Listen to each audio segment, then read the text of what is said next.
السلام علیکم حضور. وعلیکم السلام. میرا سوال ہے کہ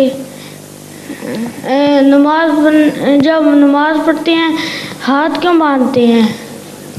ہاتھ کیوں باندھتے ہیں؟ ہاتھ چھوڑتے نہیں ہیں؟ نہیں. چھوڑتے بھی. سمع اللہ لمن حمدہ چھوڑتے ہیں نا ہاتھ. اور جب اتحیات بیٹھتے ہو تو ہاتھ باندھتے ہو؟ نہیں. پھر یہ کیوں کہہ رہے ہو کہ ہاتھ باندھتے ہیں؟ باقی باتوں پہ کیوں اعتراض نہیں؟ جب سجدہ کرتے ہو تو ہاتھ کہاں ہوتے ہیں؟ زمین پر.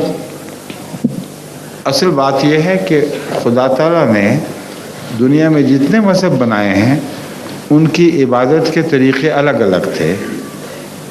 بعض لوگ ہاتھ چھوڑ کر کھڑا ہوا کرتے تھے، بعض لوگ ہاتھ باندھ کر کھڑا ہوتے تھے، بعض رکوع پوزیشن میں عبادت کرتے تھے، بعض سجدے کر کے عبادت کیا کرتے تھے. قرآن کریم نے ایسی عبادت مسلمانوں کو سکھائی جس میں تمام دنیا کی قوموں کے عبادت کے طریقوں کا کچھ نہ کچھ حصہ پایا جاتا ہے. ہاتھ چھوڑنا بھی ہے، ہاتھ باندھنا بھی ہے، کانوں کو ہاتھ لگانا جیسے ہندو کرتے ہیں وہ بھی ہے، اور گھٹنوں پر ہاتھ رکھ کے جھکنا، سجدہ کرنا. تو یہ اس بات کی دلیل ہے کہ اسلام تمام دنیا کا مذہب ہے. اس میں ہر مذہب کا کوئی نہ کوئی نشان عبادت کا اکٹھا ہو گیا ہے. سمجھ گئے ہو؟ جزاک اللہ. شاباش. آپ کے بچے چھوٹے چھوٹے بڑے ہوشیار ہیں ماشاءاللہ.